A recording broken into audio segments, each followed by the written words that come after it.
At 7 o'clock, we have quorum, and it is, today's Tuesday, January 29th, and I'd like to go ahead and call the Village Council meeting to order. If I could please have a moment of silent meditation, followed by the Pledge of Allegiance.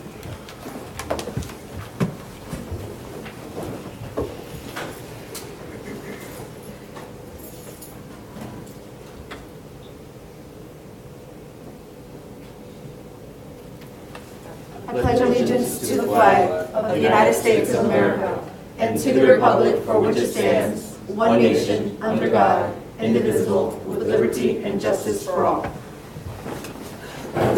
Madam Clerk, may I please have roll call? Roll call, Mayor Cobillos. Here.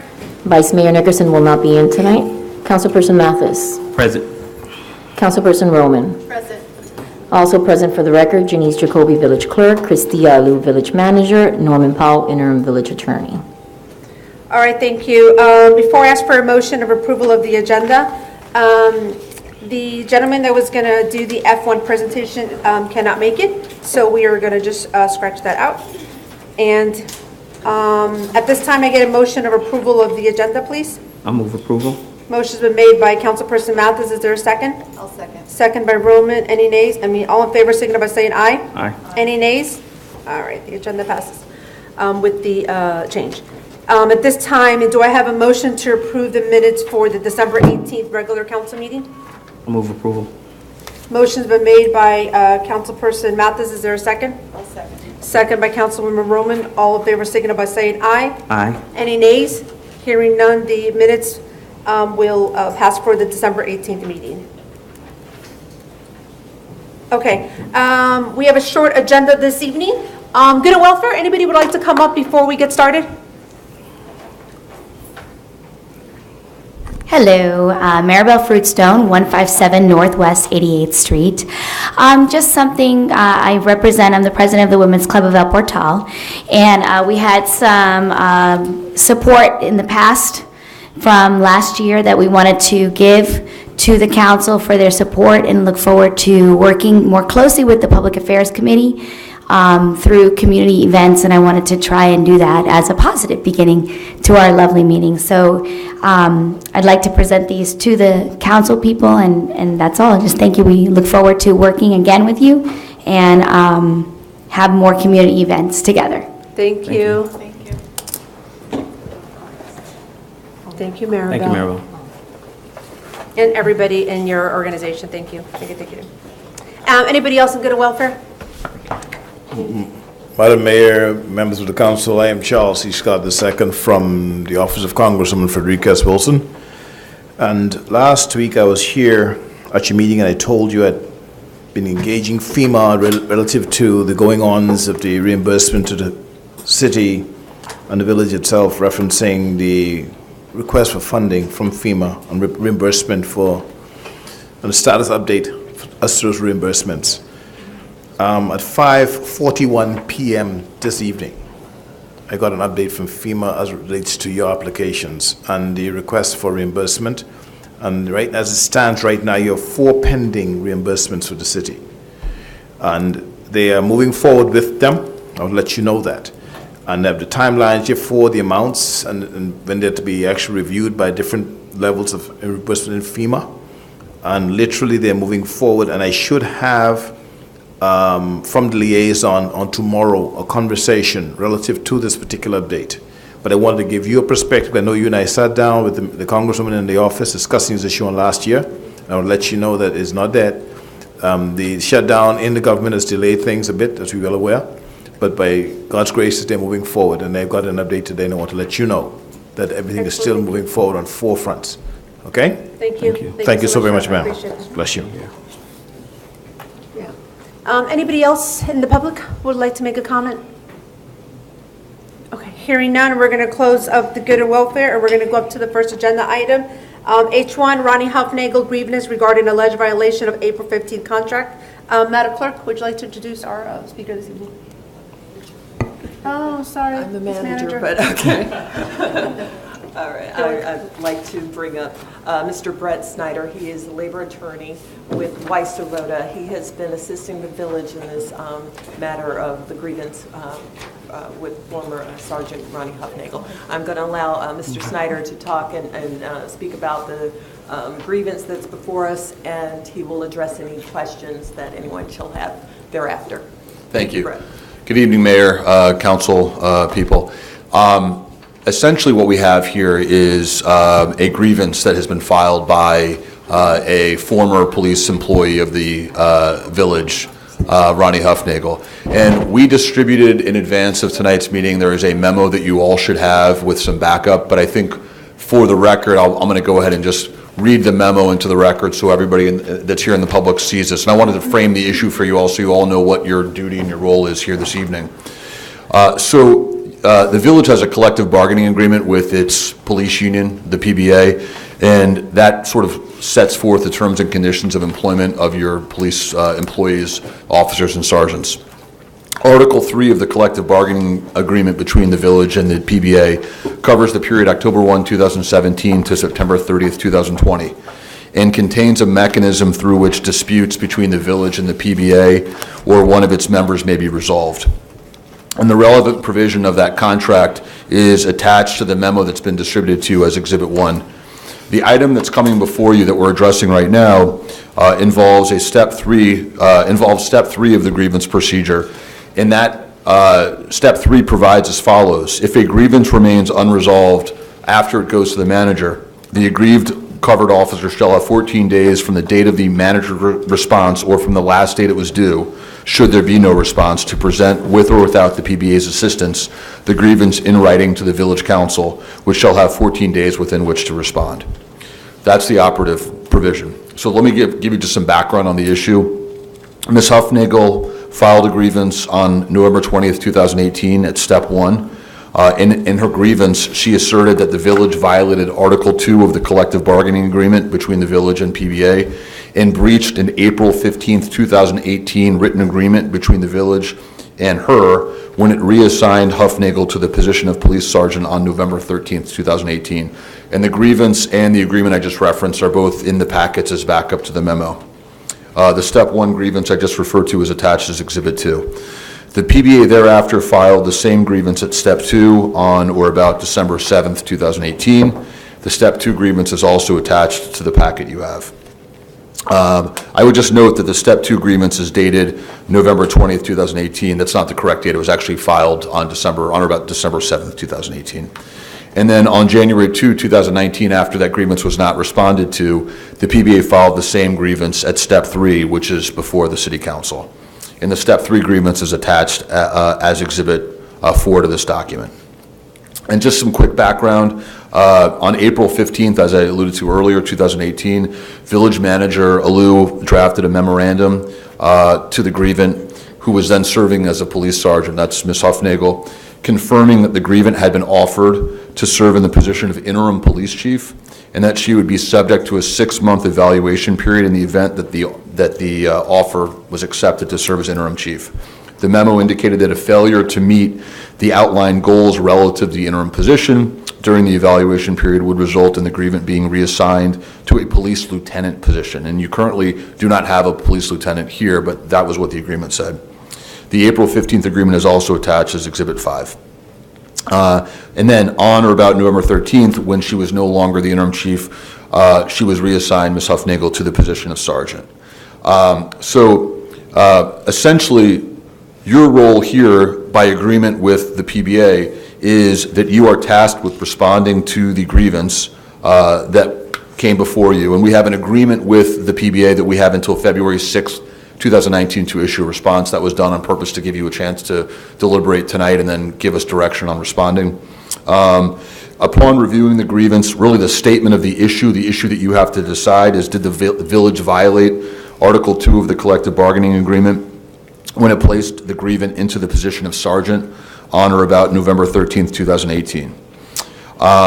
In reviewing the matter, the village needs to consider a few questions, and they're outlined in your memo. Does the grievance filed actually meet the definition of a grievance as that term is defined in Article 3 of the contract? Does the grievant have the right or standing to grieve an action that occurred while she was not a member of the bargaining unit? Again, she was the chief, interim chief when this happened, not covered by the police contract. was the April 15th, 2018 memorandum between the village and Ms. Huffnagel. Did it create a vested interest in her being a lieutenant? And is the proposed remedy that is being sought here that the grievant be permanently reassigned to the lieutenant position even permissible under the collective bargaining agreement? And so the item, as I understand it, the practice here in El Portal is that before action items are brought before this council, they go to a committee. And this item has already been presented to the Public Safety Committee at last week's meeting, and the Public Safety Committee made a recommendation to the council to deny the grievance, and there was a specific written grievance response that was prepared for my office that was provided to the committee at that meeting. And again, the recommendation was to deny the grievance and to recommend that the council do the same and then to issue this grievance response. So essentially, that's sort of the background.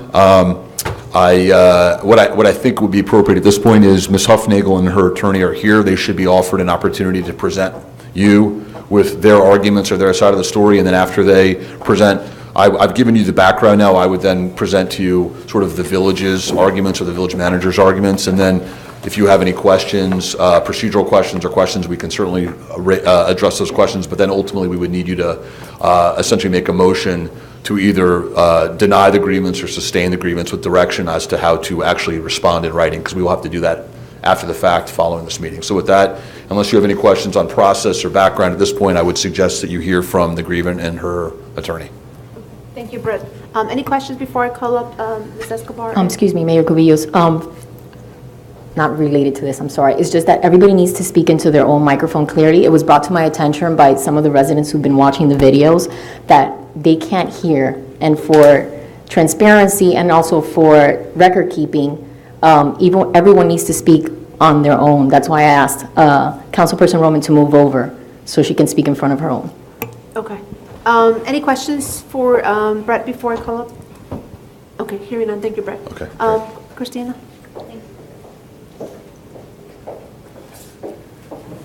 How are you? Good evening, council members, Ms. Mayor, Ms. Manager, Mr. Powell. Thank you so much for the opportunity to address you.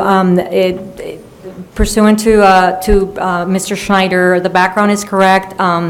I know that this was discussed last week as well in regards to the recommendations by your attorneys, which is what they're supposed to do. The grievance has been presented to you. The PBA's position is pretty much reflected within that grievance packet. And again, you are here today to make a determination whether to deny it or to grant it. Obviously, our position is, and our request would be to respectfully that you grant it based on the fact that this was a pretty clear agreement between the manager and Ms. Huffnagel. This agreement didn't even have to be made, but it was made. Ms. Huffnagel actually didn't want to take up the position, but she did it also as a favor to the city or to the village, whereas the village didn't really actually even have a chief at the moment. So again, this agreement didn't have to take place, but it did. It was executed by both parties. And at the end of the day, it's unequivocal that it indicates that if you are not going to be offered the chief position, if you're not going to get the chief position, you are going to be the lieutenant. And she wasn't. She was actually demoted to sergeant. Thank you so much for your time. I do know that you took time to review all the materials, and I appreciate it. Thank you very much. Okay, Christina. Okay, so if I could, I wanted to just now sort of change hats from giving you the background to giving you sort of why I think that the village needs to, the council should deny the grievance, okay? And this was actually, I'm going to quote from the draft response that was prepared by my office last week and that was presented for approval or recommendation by the committee last week. So really, I think there are three real issues here, three real legal reasons why the grievance should be denied. First of all, at the time Ms. Huffnagel entered into the agreement with the village, she was holding the position of sergeant. The agreement, if you want to call it an agreement, it's really a letter that she signed, essentially were the terms and conditions of her holding the position of interim chief. And there is a legal principle when you have an agreement between a municipality and an employee who is covered by a union, that agreement is only valid if the union signs off on the agreement. In this case, the union did not sign off on the agreement. So I don't even think we have that document or the agreement, whatever you want to call it. I don't even think it's a valid legal document because, again, you can't, a city, I'll give you an example. The city cannot agree with the police officer to say, we're going to increase your pay 10% tomorrow because you have a contract between the parties that says how you pay your police officers. Same principle applies here. You can't have an agreement where the union, in this case the PBA, does not approve of it. And there's no question here that letter or agreement, whatever you want to call it, the PBA did not sign on to it. It's not a party to it. It did not approve it. So number one, I don't even think that letter or that document is even an enforceable document. Number two, a grievance is a term that's defined by the collective bargaining agreement, and that determines what issues can be challenged by a bargaining unit member. And the contract defines the term grievance as and I'm quoting, dispute concerning either A, the interpretation and or application of this agreement, and this agreement is the collective bargaining agreement, or B, the circumstances and conditions of employment.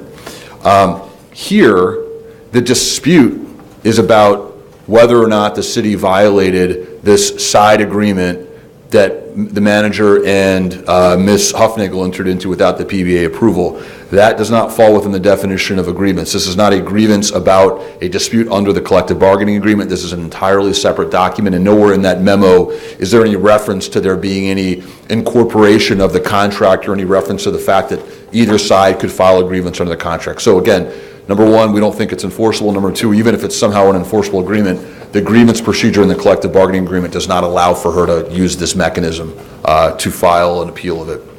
And then third, her argument here is that she has a vested right to a lieutenant's position, and I would submit to you that the village maintains the right as to how to staff its police department. So hypothetically speaking, even if the manager were to have said, okay, you know what, I did agree to this with you, and even though it's not enforceable and there's no mechanism, I'm going to make you a lieutenant. She could have made her a lieutenant on November 13th and then made her a sergeant on November 14th. And there's absolutely nothing, she has no right to any kind of permanent holding of that position. There's nothing in the collective bargaining agreement. And in fact, I think you would have an argument on your hands from other PBA members that how is it fair for you to just agree to a permanent assignment? We want the opportunity to do that. And I would also note, and I said this earlier, you don't even have a lieutenant right now. So this department is not required to have a police lieutenant. Again, you could have decided to bring her back to the lieutenant position and then the very next day make her a sergeant, and you don't have a lieutenant now, and I understand there is no desire to have a lieutenant. So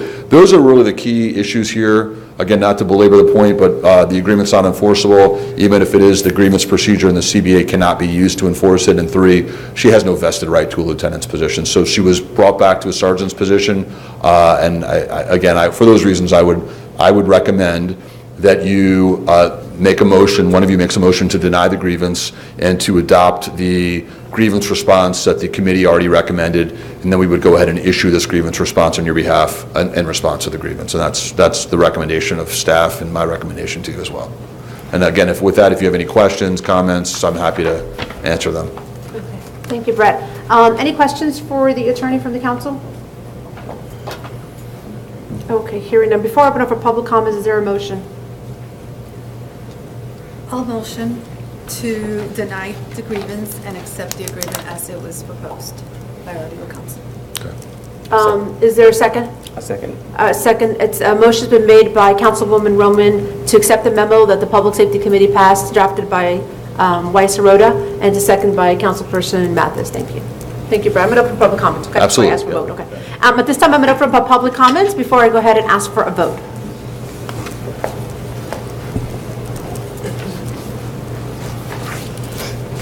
David Ward, 488 Northeast 90th Street, and I'm not sure this is the place for the question, but if I understand the lawyer's comments that the agreement is not enforceable within the framework of the collective bargaining agreement.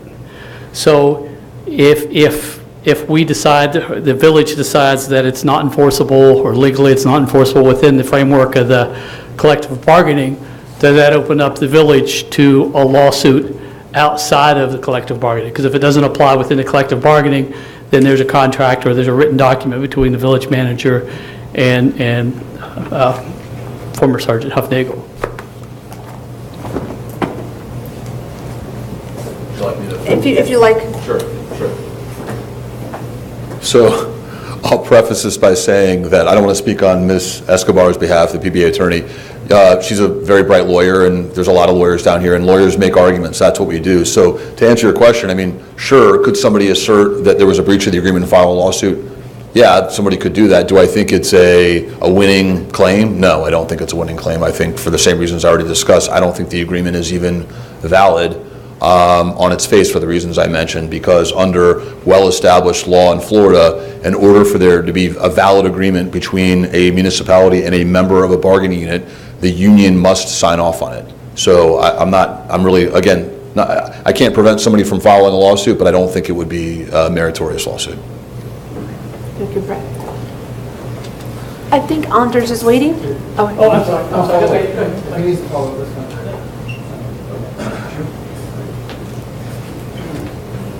Good evening. How are we doing? Anders Zerbaum, 460 Northeast 89th Street. I just have two questions.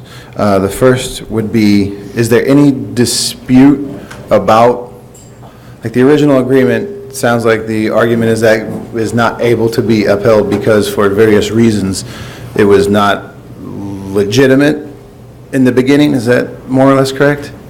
I'm going to defer the question to the attorney. But I can ask both questions and then so my question essentially is there a dispute about what the original agreement was? That's one primary question I have. Because it sounds like the dispute is over whether it was enforceable by either party. So my first question is, was there any dispute about what the original agreement in writing, the letter I think is as was referred to, is there any dispute about what that was in that agreement? And then my second question is regarding the PBA not being involved in the process, which it sounds like is a primary issue with whether or not the agreement should be upheld or not. My question would be, because I certainly don't have the expertise to know, would there be any impetus on any party to have gotten the PBA involved when that agreement was made? So I didn't know if there might be, if something fell through the cracks somewhere in terms of someone should have known to say the PBA needs to sign off on this or not, and I don't know which party that would have been, who are maybe both parties or no parties, I don't know. But those are my two questions. Is there any dispute about the initial agreement, whether it's enforceable or not? And then, in addition, who would have known to get the PBA involved, which it sounds like would have prevented a great deal of drama here? Those are my two questions. Perhaps I should just stay standing, but the response to question one, I think I've already addressed. In my view, as a matter of law, the agreement, or whatever you want to call it, is really not valid. So it's not I think there are multiple arguments, but the main argument is this agreement, which again, I don't know that everybody has in front of them from the public, is really just a 3-page memo from the village manager to Ms. Huffnagel, sort of outlining terms, and then both parties signed it, sort of memorializing that this was the understanding. So again, that my view is it's not valid. In terms of the second question, that's an interesting question. I mean, typically, and I don't want to speak for Ms. Escobar, typically the bargaining unit member who is the one who's in the union would consult with their union, and the union would get involved. And I do understand, and again, I don't know the facts, this is just what I've heard, that the PBA may have had some involvement in terms of preparing a draft of an agreement at some point, but had no involvement in negotiating the terms or in signing off on the agreement. So, in my view, typically the way this works is that there's going to be some kind of agreement between a member and a city. Typically, the member goes to their union and says, hey, I'm considering this, can you guys help me out? And again, I don't know if that happened or didn't happen. I'm not privy to that information, but that's what I can tell you typically would happen. David? David Ward, 488 Northeast 90th Street. So my concern for the village is the financial risk in this matter. And so, and pardon me that I don't fully understand the legality of it, but let's say if instead of hiring interim Chief Huffnagel, we had gone and hired a police officer out of, say, Miami Police Department, who was a member of the union, and they came and they negotiated with the village manager, signed an agreement, would that employee be obligated to involve the police union? My concern is is when there was a negotiation about the interim chief position, that effectively makes interim Ms. Huffnagel not a union employee. So, and I guess as a follow-up question is, I think the council should consider that risk and whether the risk of a lawsuit and the financial risk of that could be mitigated by accepting the grievance. I'm not suggesting that's what you do, but I think you certainly should weigh the financial risk of lawsuit and the risk with that with your other concerns. Thank you.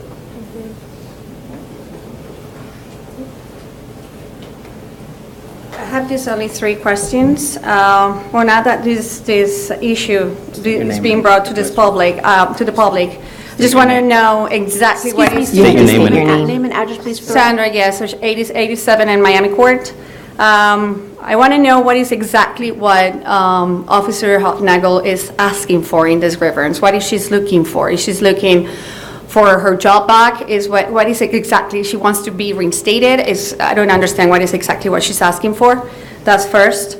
The second is, well, I mean, if she wants her job back, is there any other things that are being asked in this grievance, or I don't know what this terminology, to be honest, I'm not accustomed to this, but anyways. And the second question is, how much is costing us going to cost, or is it going to cost us with this new attorney? Because then I see that we had to hire a different law firm instead of Mr. Powell, our attorney, to actually just deal with this grievance. And second, what happens now if the council denies the grievance? What will happen after the fact? Is there a trial? Does this go to court? And how does that work? So let me see if I can just take those in turn. So the first question was, I'm sorry, I lost track of it. Right. It's okay. What is exactly that the officer Huffnagel is asking for? Yes. Okay, so Huffnagel is basically asking that there's an issue that's really outside of the scope of this, which is what her continuing employment status is, and we're not going to get into that because it's not germane to tonight, but she's essentially asking that for the period from November 13th, 2018, for so long as she remained employed by the village, that she held the position of lieutenant, not sergeant. So she's asking for that period to have held the position of lieutenant, which primarily would consist of just, I believe, just a monetary difference in pay because a lieutenant's paid more than a sergeant. So that's the only issue in that regard. And then on the question of legal fees, I mean, a lot of that depends on where this goes from here. I'm sure that we can give you a number at some point in time, or you can make a public records request for what's been billed to date, but I don't know. In total, it'll depend on where it goes from here and how much more of a dispute there is. And then finally, what happens next? If the council denies the grievance, then the grievant, Ms. Huffnagel, will have the option to either let it go or to file a demand for arbitration. And that would be an arbitration. You would hire a neutral person that is jointly selected by both the city and the union, and we would go through the same drill before the arbitrator, presenting arguments, and then the arbitrator would issue a decision, and then whatever the arbitrator says is final and binding, and we would all accept it. So that would be the next step in this proceeding. Okay. Can I add something to the first question regarding what she's asking for, basically, and the grievance is around... If you can talk into the microphone, please. Yeah. The grievance is around the issue between not being her title, not being back to lieutenant but sergeant, right? That's what I understand. It has nothing to do with her. Okay, I'm actually talking. Okay, no worries. It's okay. I can do it again. Good. So basically, what I'm asking is, you just mentioned that the grievance is around the issue with she after being interim chief going back to sergeant.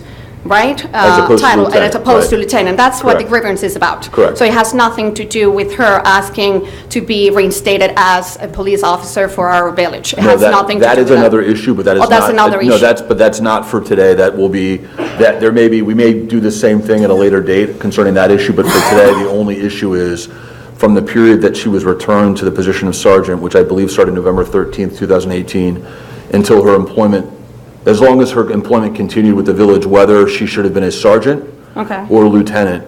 And really, it's primarily a monetary difference in compensation. So she's saying she should have been paid, she should have been a higher rank and therefore paid more money than she was. So that's the issue. That's the issue. That's the issue that That's is, it. and that's what she's asking for. Correct. Only. No, it has. Well, I don't want to speak for her, but I mean, I believe that's what she's asking for based on the grievance documents. And I see Ms. Escobar shaking her head, yes, so, yes. What? Y- Yes, the answer is yes, All right, sorry. thank you. Yeah.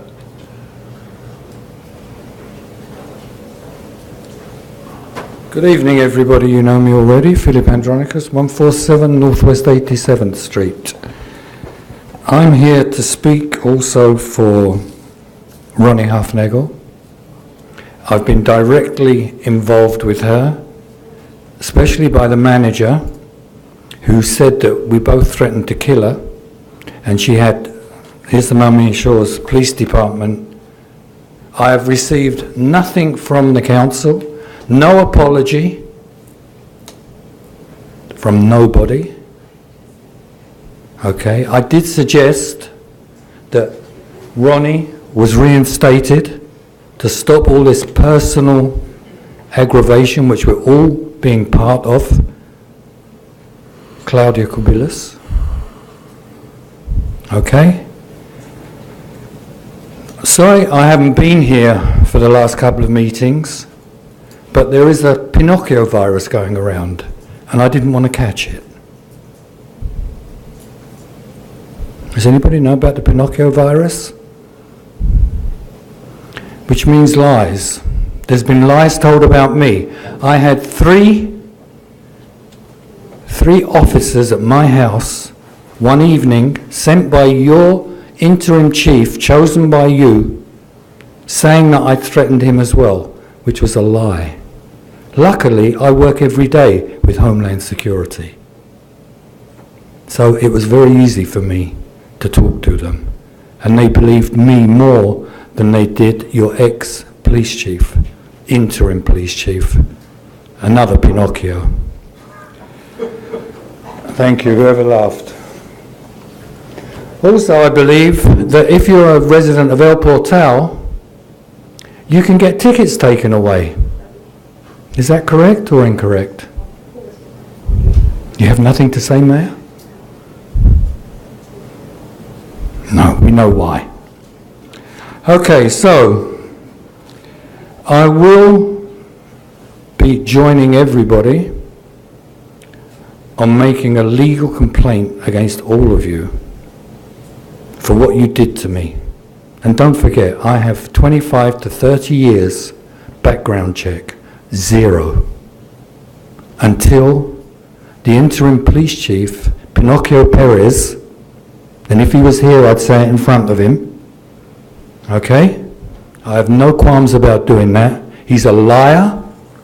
He's already been reprimanded once, and I hope this is going down on there, okay? Because I'm going to take it to court with me against all of you for what you did to me and my family and what you put us through. And you didn't even have the courage to call or write or say sorry when you knew it was a lie.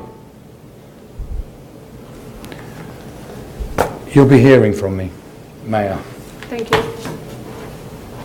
Marlene?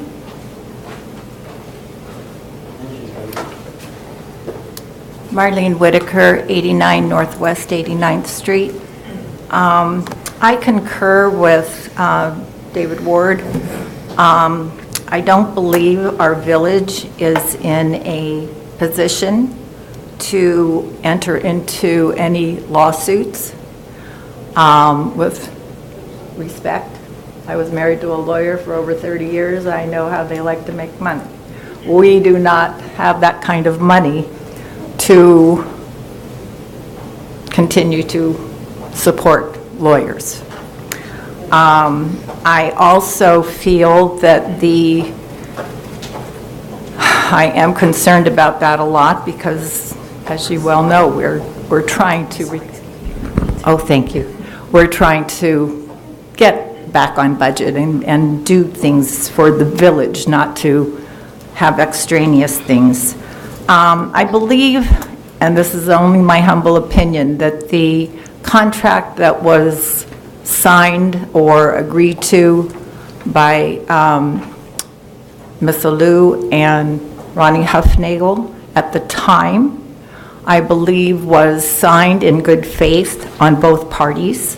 I don't think there would have been a contract or a paper brought up even if it wasn't in good faith, that was something that they agreed upon.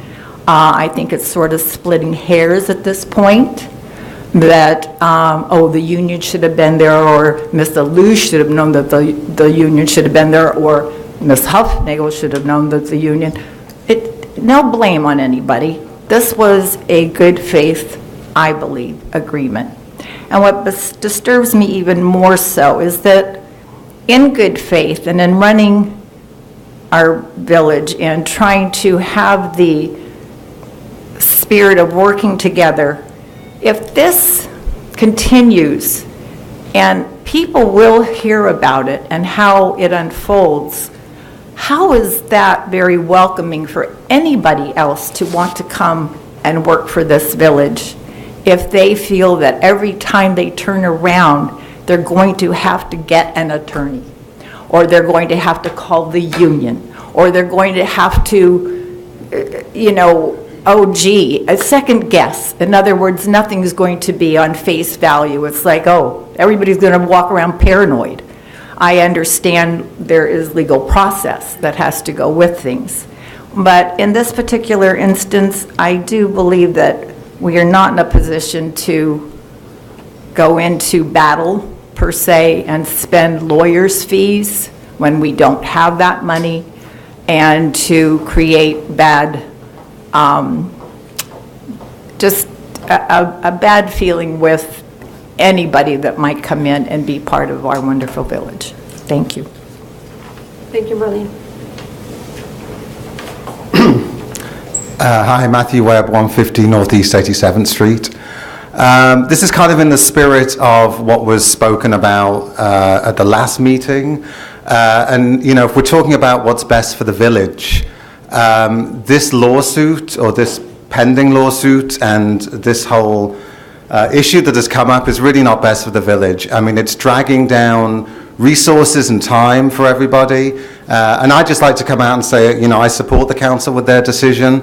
We talk about opening up lawsuits and the cost of that, but you didn't really mention that there's two parties involved here, and it's not just the people sitting here that are draining resources and having lawyers involved.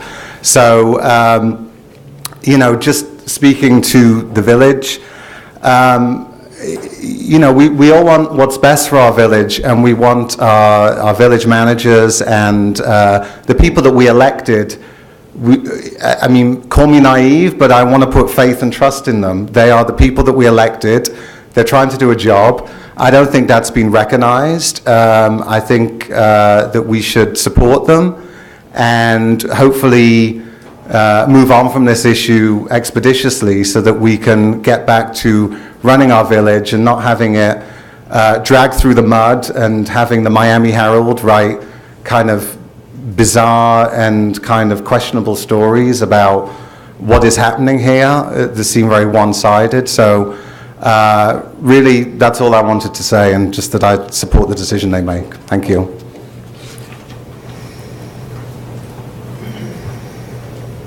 David Ward, just wanted to follow up on a comment that Marlene made, just to make sure, I think maybe I wasn't clear. I wasn't suggesting to the council that you avoid the lawsuit or settle a grievance to avoid a lawsuit, but certainly I think the council should consider all the financial risks associated with either accepting the grievance or denying the grievance.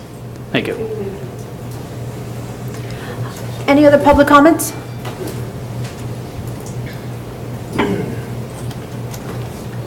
Good evening, Eric Johnson. I will not be giving an address as for state of Florida exemptions for police, fire, corrections, all that good stuff. Understanding that this is a grievance and it's a procedure for the council. I have extensive experience in grievances and laborers of filing and defending over 50 of them. Always consider the cost and the ramifications. I'm not a member of the city, but I do read the Miami Herald. And it's very important to give both sides a fair chance. That's what we all preach about, democracy. But in the end of something like this, who's the losers? It's not the council. It's not the employee. It's the taxpayers. Like I said, I'm from an outside place. I don't live here. But I was intrigued enough to come down here today and hear this and just contribute my 2 cents. Being involved in labor for many years, representing unions, being a union member myself, yes, as I said before, it's a process. And sometimes it seems more about going after an individual instead of the issue because we don't have the ability to separate the emotions. And that's a problem. As being a member of law enforcement or fire, our job as individuals is to remove those emotions. I have to take the situation out of every decision I make, or the person rather, and focus on the facts before me. But in the end of something like this, what seems to be, may it be a meritorious, may it be a monetary issue, may it be a gratuitous promotion, it was an agreement, nonetheless. Like if I made an agreement with my son and I gave him my word, I won't break it. Something you abide by. You might save $2,000. You might save $4,000. But in the end, you're going to end up spending probably 20 or 30 just on labor for what? For the notion of being right? This is what we have to use sometimes. Take this out of it, focus on the facts, make a decision, because you as elected officials are paid not just to sit on the dais, but you have a fiduciary responsibility to these citizens who pay their taxes and expect the best. And they obviously have the trust and faith in you because they elected you to hold office making those decisions. Make the right decisions moving forward, because if the past predicts the future and today predicts your tomorrow, what you decide tonight will predict your tomorrow. Wish you guys a wonderful night. Godspeed. Thank you.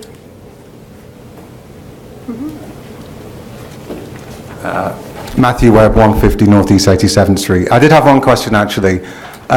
Do we know what was actually in the agreement? I heard it was mentioned that there were certain conditions that had to be met to meet the requirements of the agreement, and were those conditions met?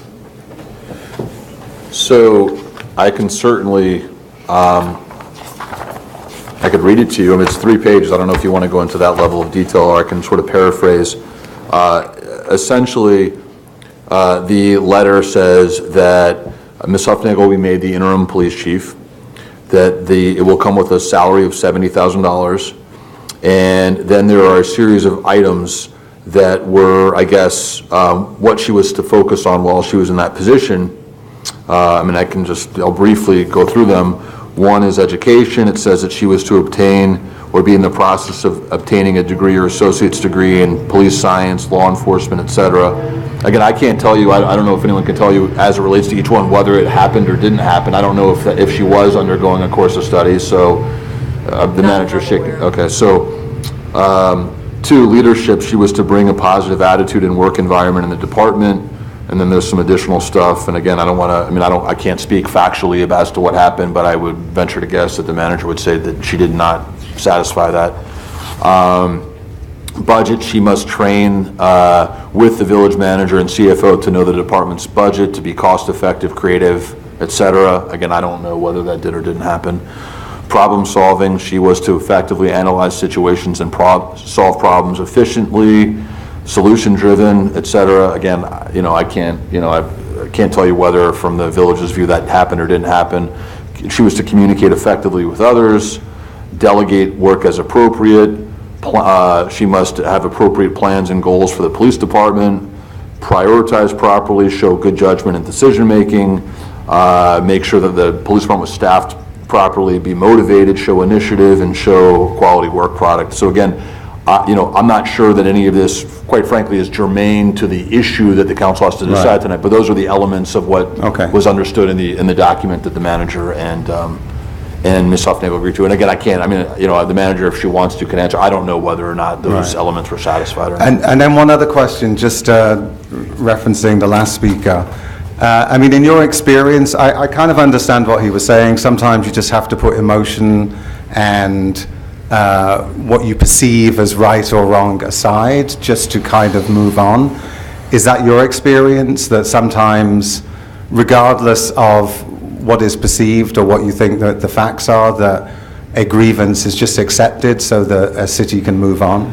You know, it's a good question, and I can tell you, I mean, you know, I'm a lawyer, so I provide the legal advice and can provide a legal analysis, and ultimately, these good people on the dais get to make the policy decisions, and certainly when it comes to making policy decisions, you know, absolutely, things like cost and precedent, all these things play in, and I can tell you, because I'm an employment lawyer, this is not an uncommon issue. A lot of times you may have employment disputes where the total amount of dollars at issue may not be substantial, but there's also the, you know, does it set precedent? Does it create expectation among others? Do you have a line of employees coming forward with their hands open asking for money if they think that there's an employer that just has a tendency to settle in claims as opposed to taking positions? So I'm not saying what's right or wrong. I mean, I think you raise good points, and ultimately these are the decisions that, you know, you've elected your folks to decide. All I can do is give the legal advice and make sure that they understand the legal framework, and then let them make the decisions they need to make as council people. Okay, thank you. Sure.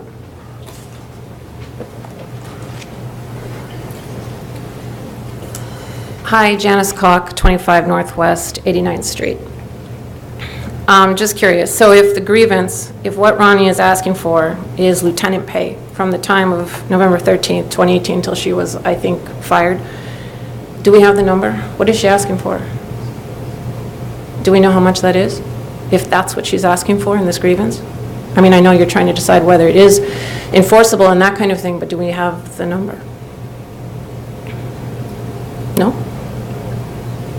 So we really don't know the costs in regards to what we're paying for legal representation to fight this, or just accepting it and paying her. Right? We don't know. Just want to make sure. No? I just heard, I mean, you're shaking your head, but there's no number? No. Okay.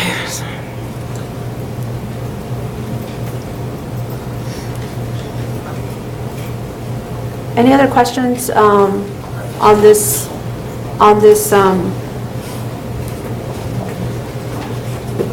Eric Johnson, address exempt 112. I'm a little confused over what I just heard. You're here with a grievance over a monetary issue. What is the amount of the monetary issue which is about to spark this council to make a decision to proceed forward, either in deniance of a grievance, which could cost you a lot of money, or what is the issue at hand? What is the amount that Ms. Huffnagel or the PBA is asking for through that agreement that was signed with the city manager? Do you have an amount that's been presented to the council? That question would actually go to the village manager. The difficulty, let me just, here, and I think we're trying to keep this on the issue at hand.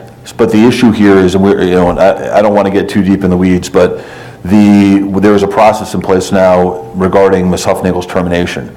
So, not germane to this conversation with this case. Let me answer the question, sir. The question of what it costs may vary depending on what happens in the termination case, whether she remains employed, for how long, whether she fights the termination, whether she wins. You could be talking about, the number is not set because there's another variable here that is not known yet. So whether you could be talking about 6 weeks of back pay, you could be talking about a year of back pay. We do not know what the scope of this will be.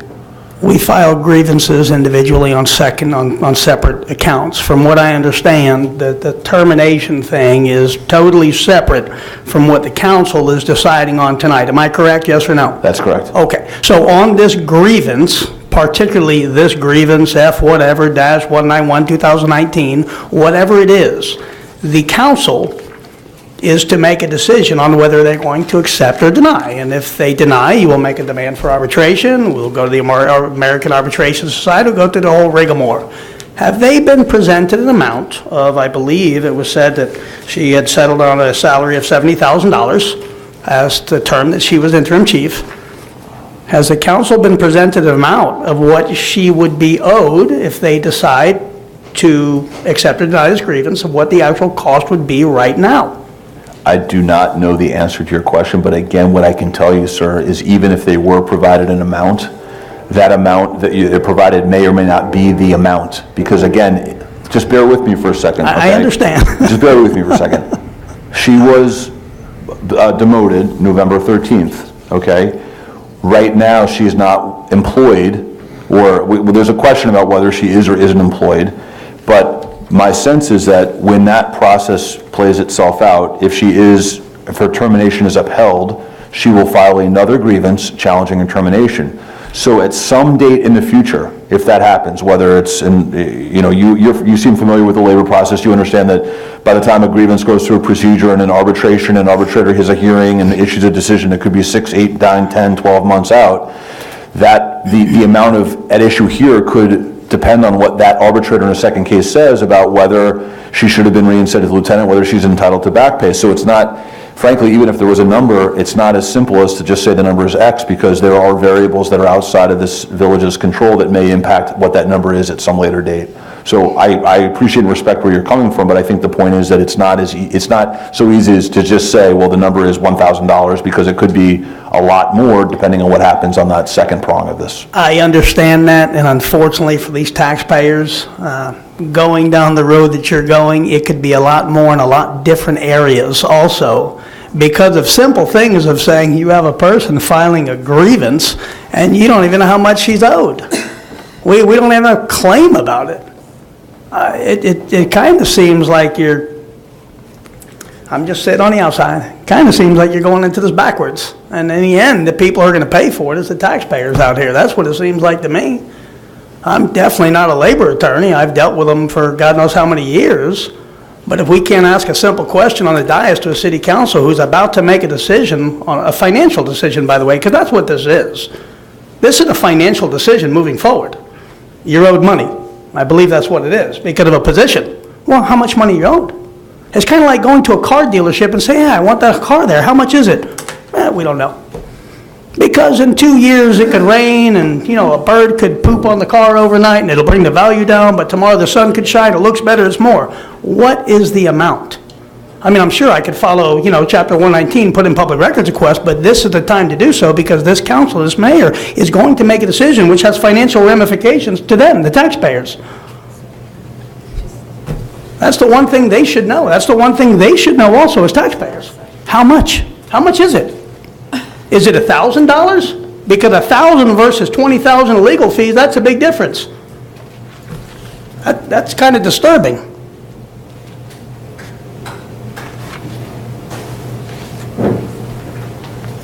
Good evening once again. Anders Erbaum, 460 Northeast 89th Street. So I have more questions than I did at the beginning of last meeting. I understand that my questions probably will not be satisfied here tonight at the podium, so I guess my question would be to the manager. Is there any place, it sounds like there's a piece of this that for legal reasons, arbitration reasons, what have you, there is some piece of this that is not in the light, as it were, and because of some variable that, for reasons of the legal process, cannot be made public.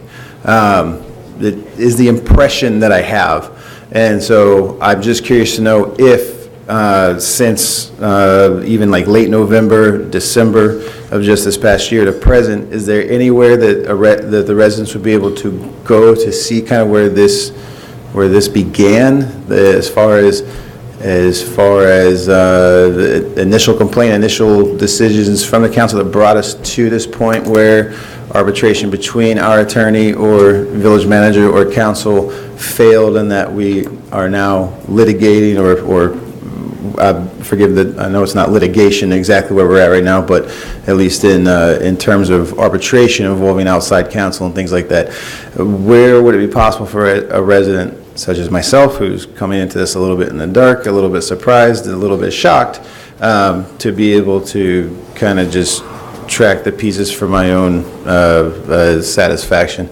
I don't have necessarily a comment. That really is my question. Is there anywhere I can go, or do I need to just email the manager directly for any further information? And if so, does each resident need to email the manager for a response? That's my question. You email the manager, or if it's a public records request, goes to the clerk. Informational will go to the manager. Okay. And then in that this has become such a apparently dramatic event,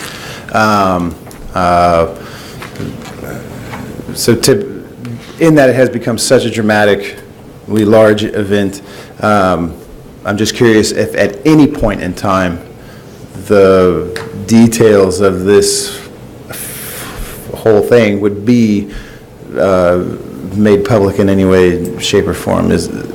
Am I incorrect in thinking that there's a piece that we're not able to know about because of legal I can chime process? in. There's nothing that you're not able to know about. The piece that I think you're referring to is the fact that there's a process underway right now involving her termination. It's not a secret, it's just not completed. Okay. So at some point in time, that process will be completed in all likelihood, and if she is terminated, then we will be doing the same drill at some point. But this, and again, to Mr. Johnson's point earlier, the village can only process these grievances as they arise. So this grievance was filed first, and we have contractual requirements and time limitations to process these things. So the termination issue is still not resolved, and it's not a secret, it's just not completed. And when that process is over, then I assume we will be doing the same drill at some later date. But I would echo what the mayor said. I mean, certainly any documents that exist are public records, and you can request them, and you can be provided with all of the relevant documents. So as far as like the questions regarding why is a financial consequence to choice A or B tonight not able to be declared is really, you're saying simply because there's a process ongoing and there will be no determination as to the cost of A or B until the process specifically regarding termination or continuance of employment reinstatement. Correct. I mean, look, this gets, this gets complicated. I mean, this is what I do for a living. This is what Ms. Escobar does for a living. So we are used to this, but I don't want to get so deep into the weeds that we get lost here. But again, and I tried to say this earlier when Mr. Johnson was at the podium, there's a question about what rate of pay she should have been entitled to, starting on November 13th. But the larger question is termination versus reinstatement? Right, well but then the question becomes, even that rate of pay question, the start date of that question is November 13th. Gotcha. The reason it's hard to give a number is we don't know the end date of that. So I don't know, depending on what plays out and what remains to play out, whether that ends in January, February, March, April, May, June, July, August. We don't know the answer to that. And again, to just make one other point, and I think I said this earlier, again, in any dispute like this, one of the decisions that the policymakers have to make is the weighing cost versus precedent and doing the right thing. And again, I'm not here to advocate for one or the other. That's what these folks have to decide. I don't know that I am either. So then my final question will be, the decision that's made tonight, will that determine termination versus reinstatement? No. No. It's simply it's flat out only determining, could this grievance be upheld or will it be dismissed? The only issue to be addressed tonight is whether Ms. Hufnagel, from the period when she was removed from the interim chief position, would be entitled to be paid as a lieutenant or paid as a sergeant. That's it. Okay. Starting from November 13th until whatever date that these cumulative issues are all completed. That's the only question. So then, in the grievance, is reinstatement outright requested? Not related to this grievance. That would relate to the termination process that I discussed earlier, and that will be an issue for a later date, not relevant for tonight. But in this grievance, we're really strictly determining when as it stands, we're talking termination, is that correct? As it stands, there was a termination? No. Right now, we're only talking about whether she's a sergeant or lieutenant from the date she was removed from interim chief. And the then termination process will be decided is a separate issue being addressed separately that's not completed yet. And when that's done, if she is terminated, then this process will play out again, and you will have the opportunity to come and make. So then, in this grievance that we're discussing, reinstatement is not specifically requested. It's not relevant. It's to this not relevant. grievance. Okay. Correct. Okay. Yep. Thank you. Thank you, Anders. Hi, I just have one last question, and it's State your why address, our, yes, sorry. Sandra, and 87 in Miami Court. I was just Sandra, wondering, what's your last name, please? what do you want? You have to state your complete name. Sandra Valencia. So I just want to ask Mr. Powell, who is the village attorney, why isn't he actually dealing with this, and why is the village actually getting into extra costs because of this reason? So I believe that this question is for you, Mr. Powell. Well, it's very simple. I mean, I would like for you to actually state it on just next to the microphone so everybody actually listens to it. Give me 1 second, ma'am. Okay.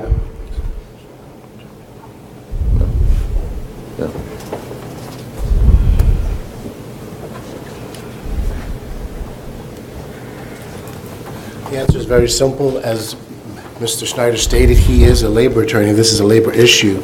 I am the village attorney, and if you think of it this way, when you go to your general practitioner and you need brain surgery, you go to neurologist.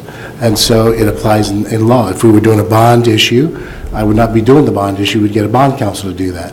This is a highly specialized area, and that's why the village has sought specialized expertise. No, I understand, but when the Village of El Portal, which is actually with a smaller budget and handles a smaller budget and pays $92,000 in legal services on yourself, and then if you compare it to Miami Shores, for instance, because I've been doing my homework as well, that pays for legal services $50,000, and they had budgeting for all these extra services, that makes sense. But I'm just, preoccupied and worried because at the end of the day, that comes from our pockets. That's all, and I think that it's pretty expensive what we're paying right now. Thank you. That's a fair comment. Hi, Janice Cock, 25 Northwest 89th Street. I think I'm starting to understand some of this. It's so confusing, I have to say. So this second grievance, which is a whole nother thing, you're saying it's whether or not there's termination or reinstatement. So has she not been terminated?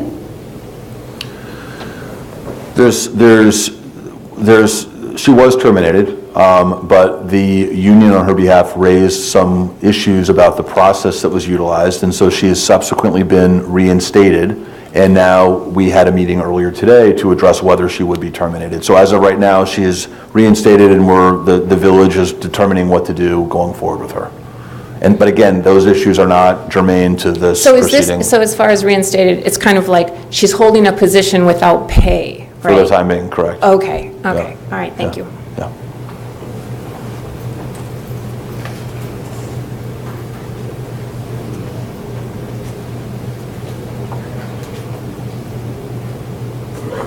Marlene, come up. Marlene Whitaker, 89 Northwest 89th Street. I'm like Janice, I'm trying to piece it together as well, and want to be fair in the process to all of us.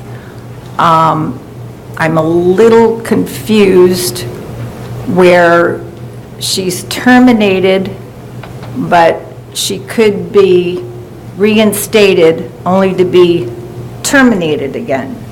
Did I get that right?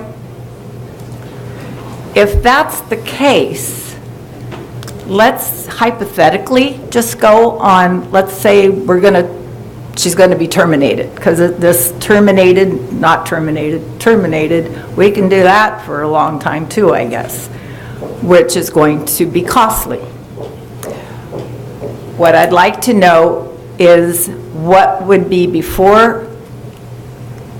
I would think we would like to know that if we are going to, or I should say, if you are going to terminate her, before you do so, it would be frugal to know the amount of pay that she would get at that point, so that we could weigh whether we should pay her that before having to proceed and accrue more legal fees, and also, again, for people that come into the community, whether they're police chiefs or lieutenants or sergeants or whatever, and that's a little bit disgruntling to me too. I mean, one day I'm a sergeant, the next day I'm a lieutenant, the next day I'm chief, the next day something's not sounding right to me here. It's like that's like a dictatorship, you know, off with your head today, but tomorrow you're head of the household.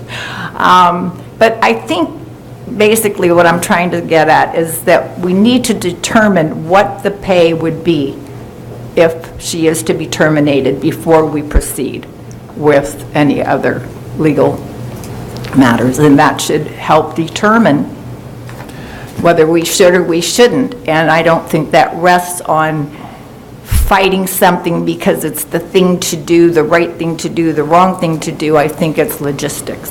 So if I could, and I'm just going to try to lay this out in a very factual way, not taking a position on this one way or the other.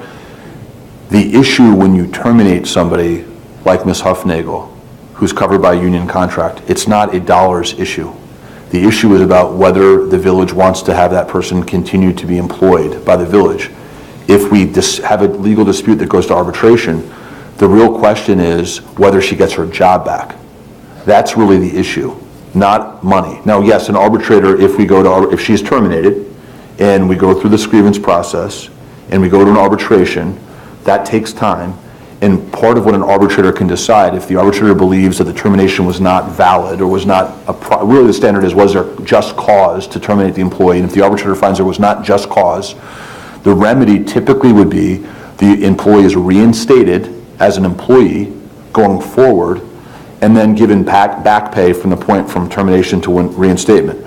So the real issue, first of all, you can't really define the monetary amount anyway of the back pay because that again depends on how long it takes to go to arbitration and how long the arbitrator takes to issue a decision. We don't know that. But really the determination is not so much about the back pay as it is a fundamental question. And again, I'm not here to answer this fundamental question. That's for the manager and the council of whether this person should continue to be employed by the village. And so there may be times, and again, I'm not saying that this is Ms. Huffnagel, but I do this for a lot of cities, and there are times where you may have an officer that engages, and again, I'm not saying this is Ms. Huffnagel, but that engages in serious and egregious misconduct, whether it's excessive use of force, whether it's sexual harassment, whatever it may be, that the municipality decides the cost is, yes, we understand it costs money, but this person can no longer be employed by us, and whatever it costs because we cannot have this person working for us.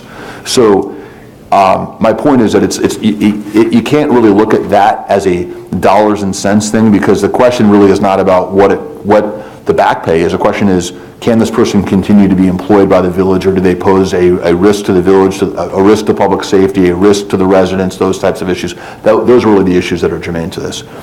One other thing I should point out, and I neglected to see this earlier because frankly I wasn't focused on this issue, and Mr. Powell pointed this out to me a few moments ago.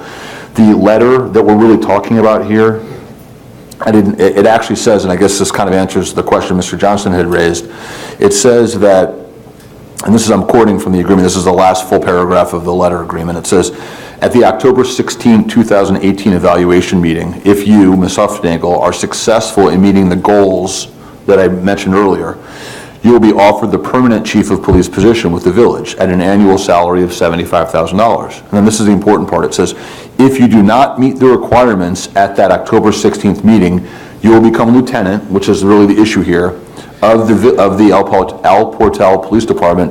And then, and this is the key part, it says a salary for that position will be determined at that meeting. So again, we don't even have a number to compare against the sergeant's pay to even quantify based on the agreement, which again, I apologize for not referencing this earlier. Another point here, which again would call into question the legitimacy or the validity of the agreement, is how do you enforce an agreement on a lieutenant sergeant distinction when it's not even clear what the parties intended the compensation in that position to be, and it's not referenced in the agreement. And again, Mr. Powell pointed that out earlier. But again, addressing your issue again on the dollars and cents, there's no way we can give you a number on what she would be entitled to, because again, that would depend on how long she remains terminated until the arbitration issues an order reinstating her. But again, it's not even so much about that number as much as it is this threshold policy decision about whether the village's manager and the village council believes that it's in the best interest of the village and staff and the taxpayers to continue to employ that person. That's really the key question.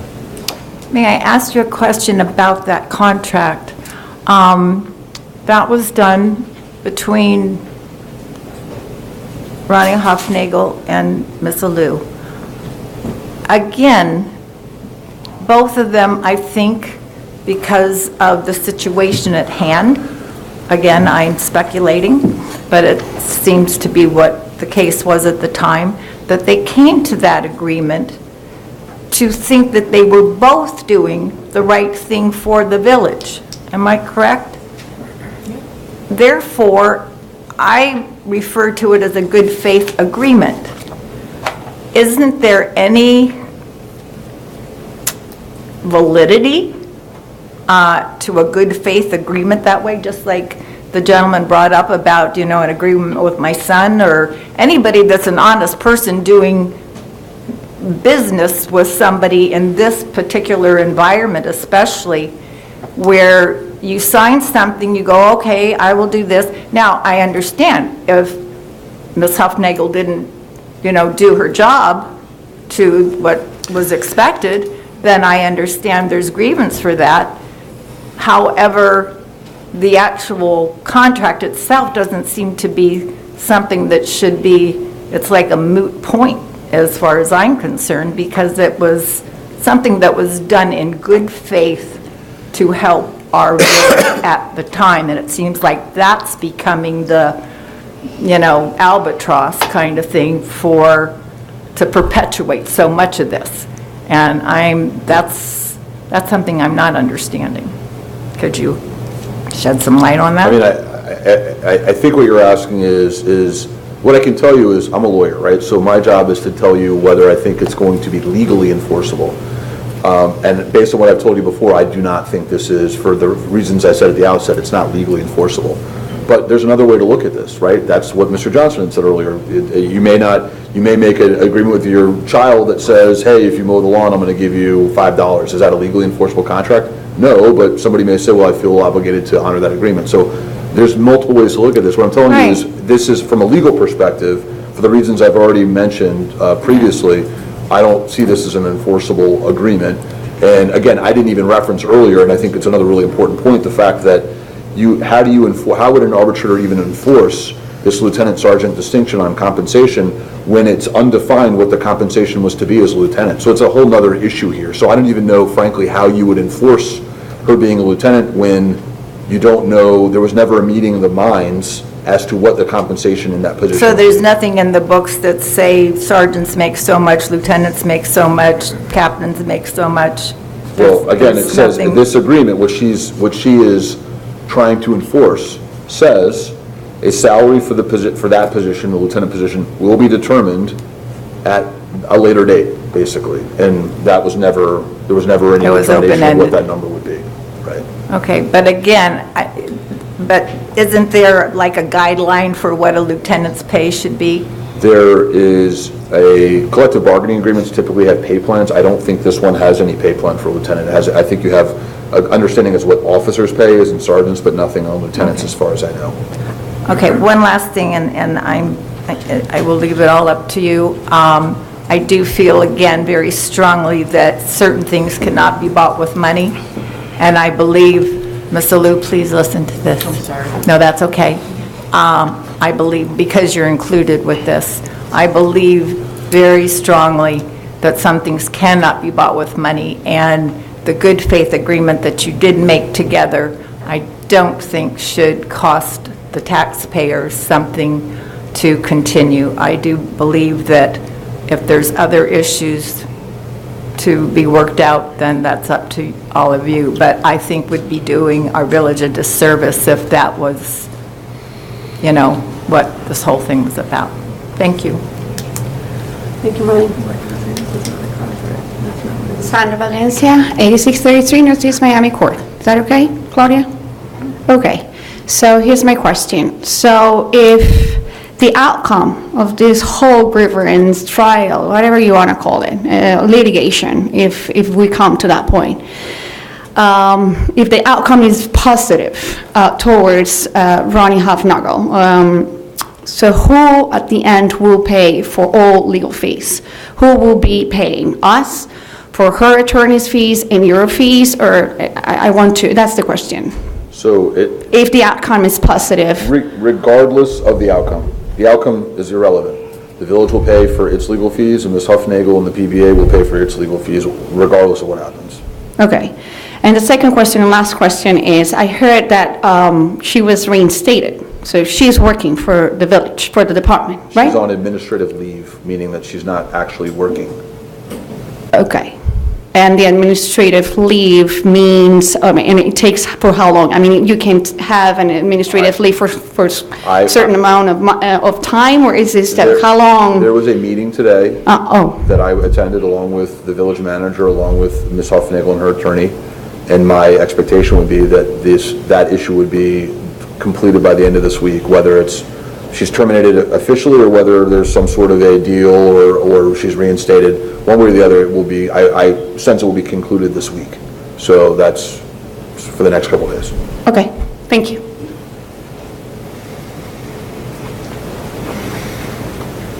David Ward, 488 Northeast 90th Street. So just to clarify, so there is no established pay level for lieutenant.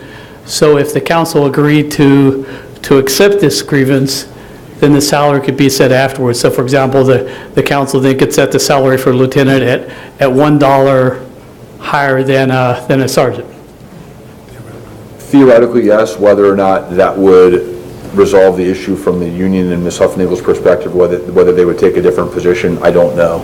So I mean, they could continue. If they are not satisfied with the outcome of what the council does, they have the right to go to arbitration. So whether what you're suggesting would satisfy that, that would really depend on what Ms. But the question of the salary level is not part of this grievance at all, if I understand It correctly. hasn't been raised by the union. So it would be a separate grievance about, okay. Again, I mean, that would be up to her and her lawyer to decide how to pursue that, whether to make it part of this, whether to file something else. I mean, they would have to determine what to do with that.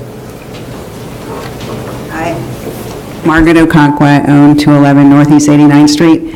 And I'm just kind of going back to the cost involved, because I own properties, and I know I've spent a lot of money paying attorneys on managing situations with my properties. What is the salary of the chief? It's $70,000? Under this letter, it was initially 70, and then she had the opportunity to make 75 if she met. Okay, so let's say it's $70,000. What was the salary of a sergeant? What was the salary? Ms. Huffnagel made, I believe it was $55,000 or $54,000 a year. What are your fees to date? I don't know. What's your hourly rate? My hourly rate's $250 an hour. How many hours have you spent so far? I would be guessing 12. Okay, so 55,000, so the difference could literally be between 55 and 70. So we're talking about $15,000 because the lieutenant fee could have been paid, lieutenant salary could be $1 less than the chief or $1 more than the sergeant salary. So again, just in terms of cost to the taxpayers, whether or not $15,000 difference of paying someone is worth, and that's cheap, $250 an hour, I don't know, that's cheap. Most attorneys are $400 to $500 an hour. I appreciate it. Maybe you can negotiate an increase for me. That, high five to negotiating $250 for an attorney. But just whether or not the cost of paying an attorney makes sense for whatever difference she's asking for. Thank you. Any other public comments? Hearing none, I'm going to close public comments. There is a motion made by Councilperson Roman to deny the grievance. Any discussion from the council or any question to the attorney?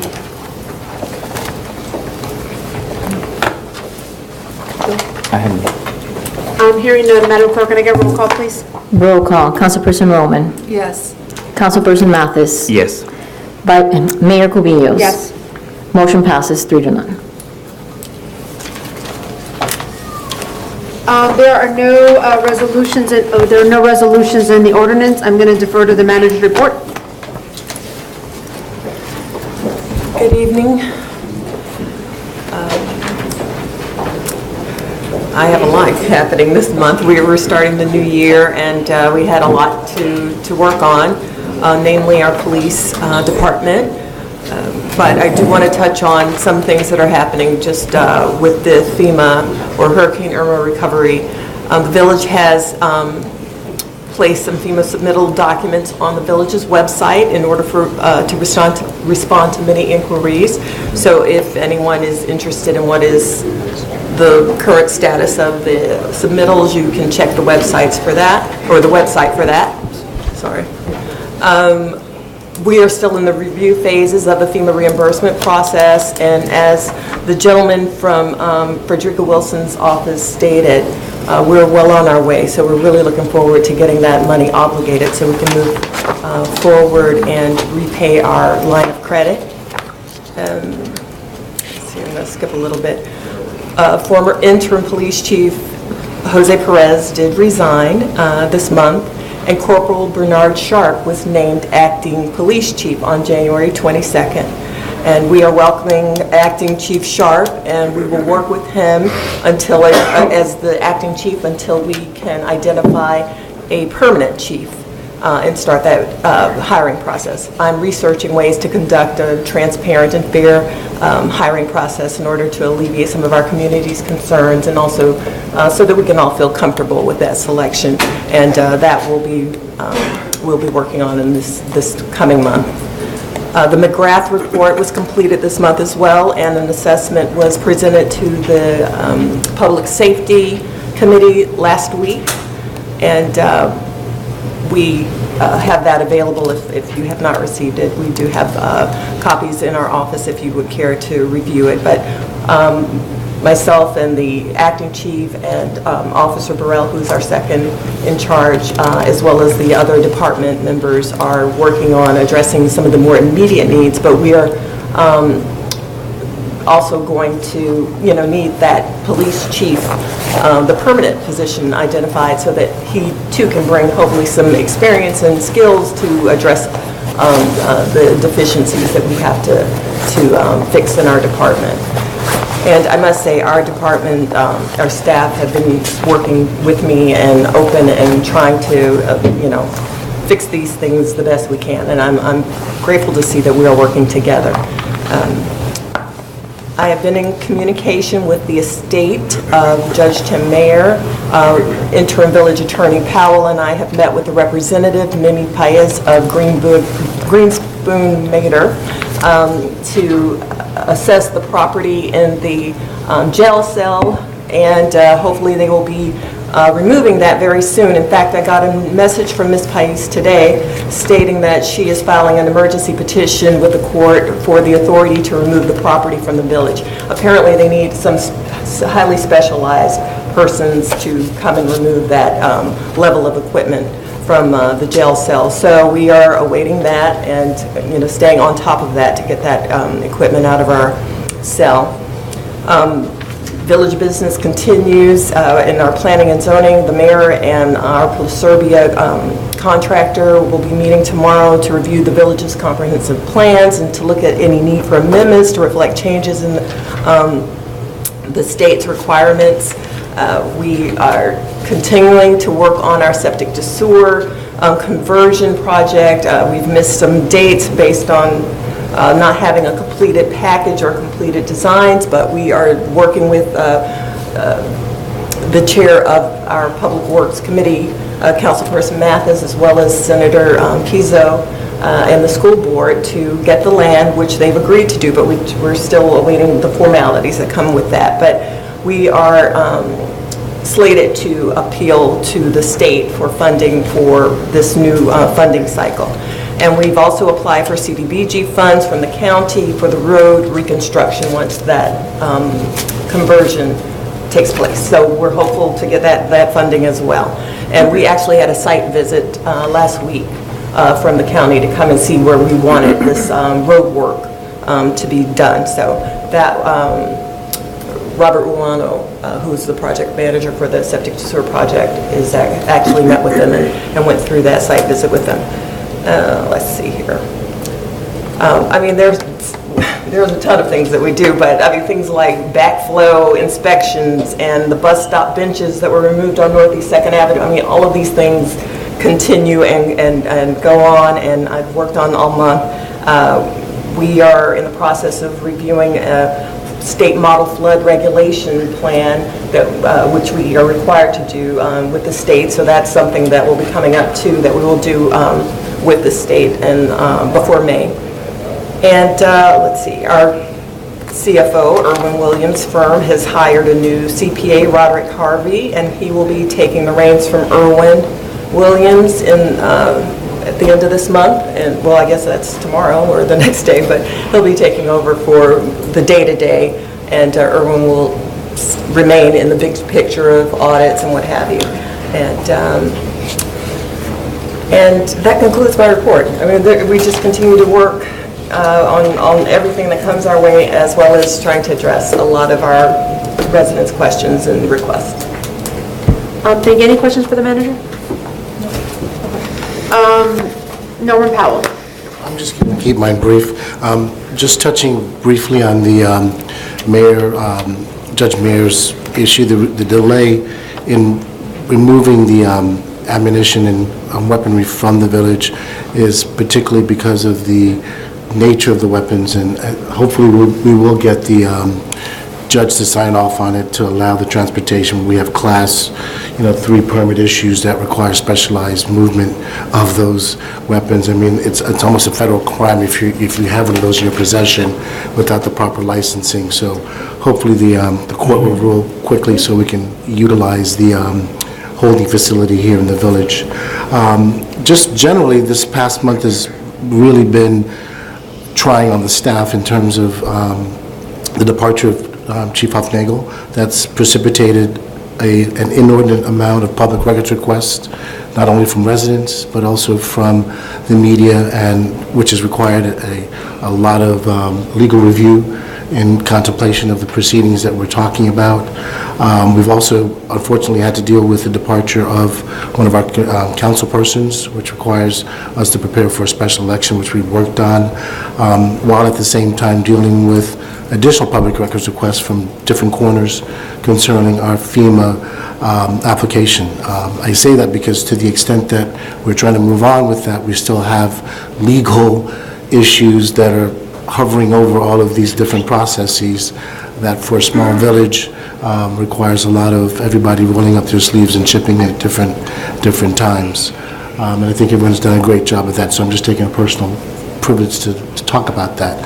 What the public does not see behind the scenes is that news articles, blogs, emails are just the end result of a long, arduous process that taxes the village in terms of putting together all of the information that form the basis of some of these stories, and some of them sometimes are not flattering or fair or objective, but it also requires legal analysis from the village attorney to make sure that those requests are met, because if they're not met timely or to the satisfaction of the people that are asking for those requests, as you know, we have government in the sunshine laws that can be used as a shield or a sword when necessary, and all of that takes legal review, and we've been really taxed as a village over the last, I'd say, 2 to 3 months dealing with all of these different requests, which in my opinion has gone absolutely nowhere in terms of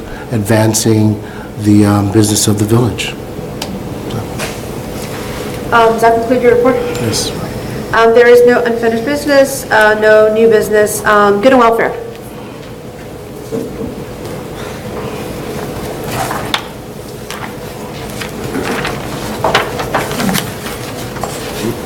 Charles C. Scott II from the Office of Congresswoman Frederica Wilson. One thing I wanted to make you aware of is that in my communications with FEMA, one of the big issues that your city has with the federal government right now, I don't think you even have a full-time grant writer, am I correct? And that's an impediment, a very serious adversity to you. The FEMA funds, especially 616 funds that came through the state, was $616 million that were reimbursed back to the state after Hurricane Irma. And I don't think there was any submission of a grant request from the city for any of those funds.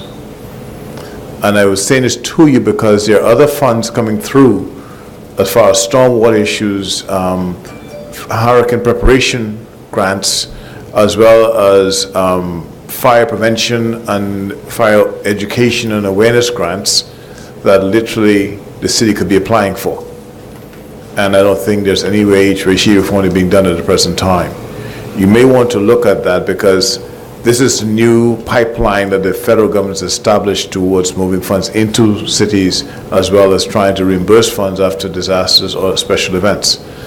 And for the good of the people, basically, I want to make sure that you're aware that these opportunities, for lack of a better term, are sitting there and they come up. And most often you find most grant writers who are familiar with them, they literally become aware of these opportunities and they look for cities that you can write them and get there, how they get paid through the process from it. I know that I've been able to refer some of these things before to the former city manager, David, and I will do the same to this city, because to the new manager as well, because quite frankly, that's what I do. I make sure that cities get these opportunities, they engage them and benefit from them. And going forward, Mayor, I've had this discussion with you before, you know, there's a mega request going forward in this upcoming legislation of the Congress from the cities, especially along the East Coast of the United States, the older cities, that is preparing for the sea level rise matter.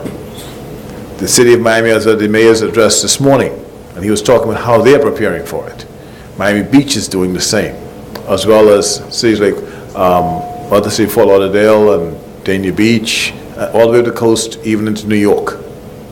It is a very serious expected infrastructure request on the part of the federal and local governments to try and find a way to mitigate and or eliminate the adversities that come from this level rise, and especially in older cities that still do not have stormwater systems and or sewer systems in place. I would encourage you to continue to look for them, and I will do the same. On my side, if anything comes up, I'll make you aware of it, that you can actually submit the application as appropriate and engage the process to be compensated sometime from it. Thank you so very much. Thank you, Charles. Thank you. Anybody else on good and welfare?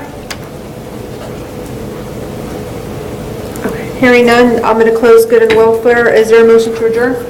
Motion to adjourn. Motion's been made by Councilperson Roman. Is there a second? Second. Second by Mathis. All in favor, signify by saying aye. Aye. Any nays? Hearing none, the council meeting adjourns at 8:32 p.m. Thank you.